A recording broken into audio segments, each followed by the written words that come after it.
Hey, salut tout le monde, bienvenue dans cette nouvelle vidéo. Dans une de mes dernières publications, je te faisais un petit tour de la Allpowers R1500 et aujourd'hui, je te partage mon expérience après une semaine à camper dans la voiture avec cette batterie. Je l'ai utilisée pour mes divers besoins comme charger mon téléphone, charger des batteries d'appareils photo ou encore alimenter mon système de chauffage au diesel. Je suis parti 6 nuits consécutives à dormir dans l'hiver québécois pour guider divers ateliers un peu partout entre Québec et Montréal. Ça n'a pas très bien démarré parce que la veille de mon départ, je suis allé installer un nouveau système d'éclairage qui s'alimente en USB, mais que j'ai décidé de brancher dans les ports de courant continu de la batterie.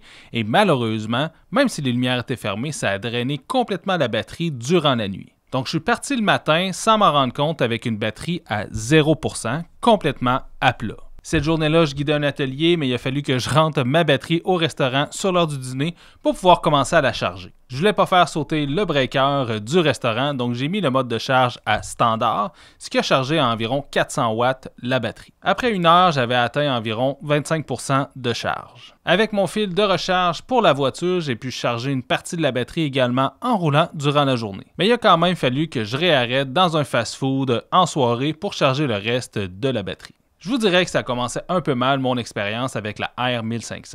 Ceci dit, je peux vous dire d'emblée que le BMS pour le temps froid, donc c'est la protection qui empêche la batterie de se charger lorsque celle-ci est trop froide, fonctionne très bien. En bas de 0 degré, la batterie ne voudra pas se charger. Lorsque je me suis pointé au fast-food pour faire charger ma batterie et souper par le fait même, j'ai décidé d'essayer le mode de recharge rapide. Au début, ça ne fonctionnait pas, je ne comprenais pas pourquoi, mais en fait, il faut fermer la batterie et rouvrir la batterie au complet pour pouvoir activer ce mode-là.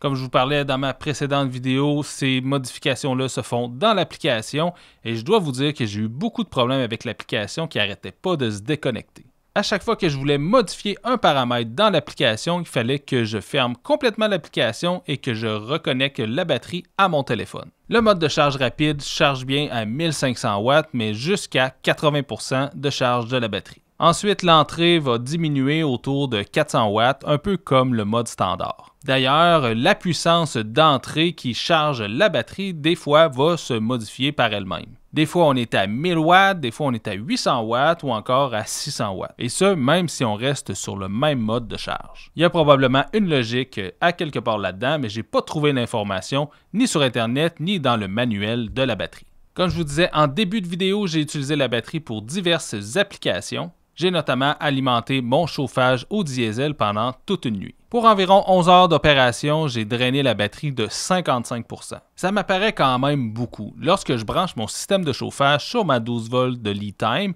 je prends environ 10% de batterie pour une nuit complète. Et on parle d'un nombre d'ampères-heure similaire entre les deux batteries. Durant cette nuit, j'ai également fait charger mon téléphone et alimenter mes lumières de la voiture. La nuit suivante, j'ai chargé ma caméra thermique, mon téléphone et j'ai alimenté mes deux lumières à l'intérieur de la voiture via les ports USB directement présents sur la batterie.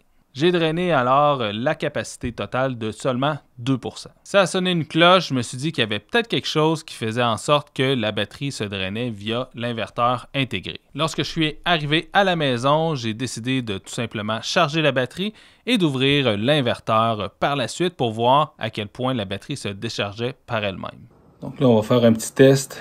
Il est présentement 9h05 du matin. Je suis à 100% sur la batterie et je vais laisser donc les outputs USB et 12 volts allumés. J'ai pas eu de trouble avec ça, mais j'ai eu une grosse perte de courant avec l'inverteur ici. Fait que je vais l'allumer et je vais voir si je perds vraiment du courant parce que ma batterie s'est déchargée toute seule dans la voiture avec ça allumé.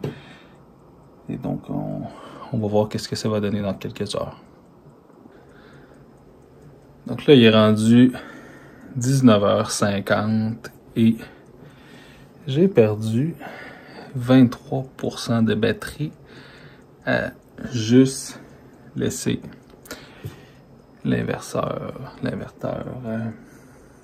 en marche. C'est beaucoup. Et à ma grande surprise, en environ 24 heures, j'ai perdu 46% de la batterie. ce qui représente environ 2% à l'heure, soit 23 Wh.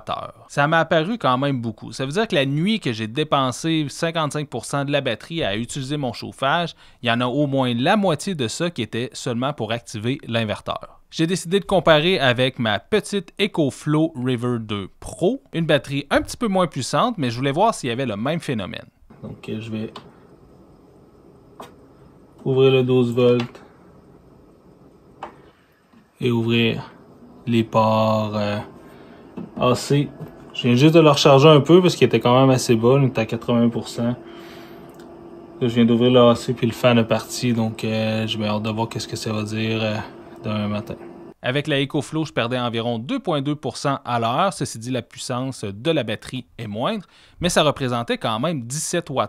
Je ne m'attendais pas à ce que ces batteries se vident autant par elles-mêmes. Présentement, durant l'hiver, j'ai pas grand-chose à alimenter, donc je peux me servir des ports USB directement sur la batterie, mais durant l'été, mes ventilateurs sont branchables avec des prises de courant normales, donc ça peut peut-être causer un petit enjeu au final. Somme toute, je suis vraiment content de la batterie AR1500 de Hall Powers. Avec les tests que j'ai menés, je vous avouerai que je me servirai peut-être pas trop de l'inverteur, mais que je vais prioriser l'utilisation des ports USB ainsi que du 12 volts. Et voilà, c'est ce qui fait le tour de mes premières impressions sur la batterie AR1500. J'espère que tu as aimé. Si ce produit t'intéresse, je t'invite à aller voir le lien dans la description. Merci beaucoup d'ailleurs à la compagnie Hall Powers de m'avoir envoyé ce modèle et nous, on se voit à la prochaine. Ciao tout le monde!